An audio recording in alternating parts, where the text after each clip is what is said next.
Hi YouTube! Today I made this.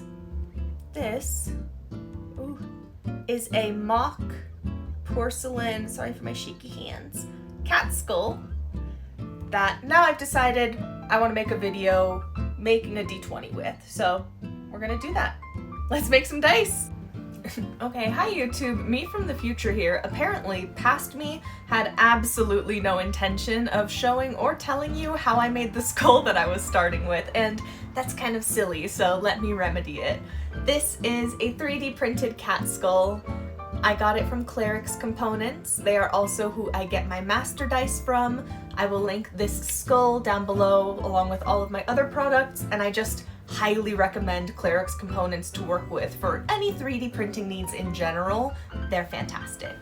I took the skull, painted it white with a bunch of layers of paint. If you have a primer, you probably don't need to use a bunch of layers of paint, but I'm stubborn and won't buy one. Then, with a sheet of nail decals or nail stickers, self-adhesive, I just went around the skull kind of seeing where certain ones would fit, and realizing that they fit, started decorating the skull with decals wherever I thought it would look nice. And that was how I got the skull to where I started this video.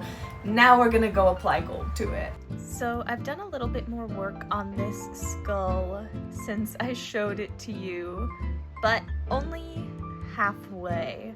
So I wanted to try to emulate a kind of Kintsugi mended with gold, ooh, as I almost drop it, type of look.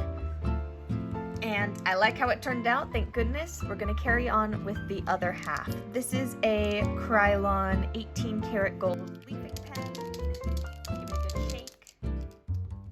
And then I really like this gold. So I'm just going to dab it on this popsicle stick and use this thin, tiny little paintbrush that I got at some point. I know that I want to go around this eye socket since I filled the other one.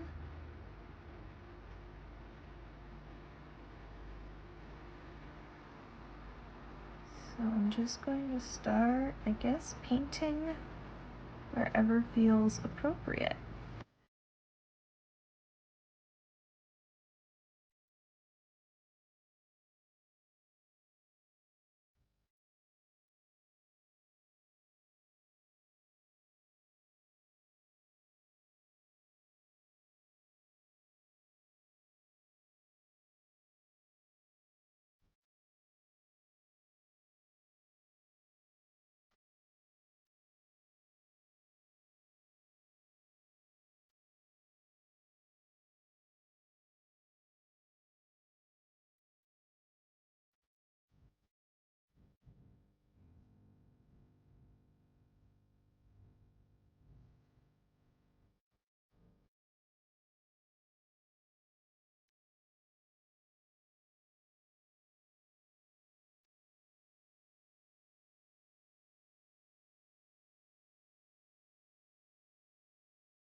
Once the skull was finished, I just put it top down in my blank mold, so what we're looking at now is the bottom.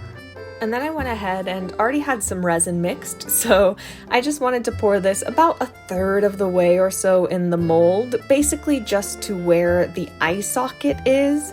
And you can't see it here, but the resin is in there about as high as I want it, and then this went into the pressure pot until it was cured the next day. Okay, so my mold is out of the pressure pot.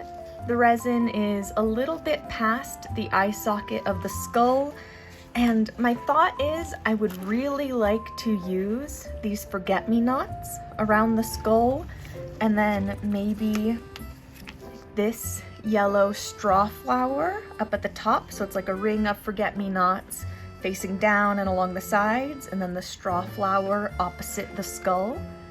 My only concern is that forget-me-nots tend to go pretty translucent in resin, and that might not look so cute, so I don't know, but I think that's what I'm going to try to do here. I think we're going to try forget-me-nots around the skull, and then an opposite yellow straw flower on top.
So here I ran into a little issue with trying to film and get this straw flower in. Ultimately, I had to do it off camera just so I could bring the mold up really close and manipulate it how I needed to not break the flower petals. But we got it in, a little off center. It'll do though.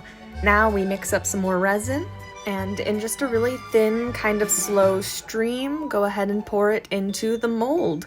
We'll be degassing this mold quite a bit, getting bubbles out because flowers tend to trap a lot of bubbles, but going low and slow as we pour will help with that. For a little reference on low and slow, the first part of this video was sped up to 3.5 speed, and this clip is sped up to 7 times speed, so degassing, pouring slowly, and then taking a time with a toothpick to just kind of pick out any bubbles, move things along, give the mold a nice jiggle, and try to get it as clean as possible before we put our cap on. And as always, once the cap is on, it is into the pressure pot until it cures. And the next day, I was very, very happy to see that there were no little bubbles or voids or anything like that in the top of the blank. So I just went about peeling off that excess flashing and popping the blank out of its mold, and man, it was gorgeous. This was a stunning, stunning blank. You could see the details of the skull and the gold so well. The forget-me-nots still held their, I guess I'll call it identity very well despite going translucent, and that yellow straw flower is just a beautiful contrast on the opposite side. So after cleaning off any excess flashing, it was back to mixing up resin and getting this blank cast in my dice mold. Really, the trickiest thing here is just making sure that the blank doesn't roll. So I made sure that I had it positioned in the direction I wanted to, filled my mold with about, again, a third to half of the way with resin, and then prayed and held on to that side I wanted facing the top as I pushed down, really hoping that it wouldn't roll on me, and fortunately, it did not. It positioned exactly how I wanted it to be, so I gave it a little wiggle, and as always, went about degassing it before putting the cap on and putting it into the pressure pot until the next day. When the next day arrived, it was then time to demold this beauty, and getting a look at the cap face, I figured there should be no flaws and it should look exactly like the blank did, and I was correct. After battling with my mold for a bit, but hey, managing to do it on camera at least this time, I finally got the D20 out and got to take a look at it in better lighting. Overall, I am just very proud that I had this idea and then was able to actualize it. So the die coming out without any major flaws and, in my opinion, looking as gorgeous as it does is just the cherry on top. But with that, if you liked the video, consider leaving a like or dropping a comment down below. And if you would like to see more videos like this, consider subscribing to my channel. You can find links to all of my products used and all of my social medias in the description below. And as always, I hope that you enjoyed, I hope that you learned something, and I'll see you in the next one. Bye-bye!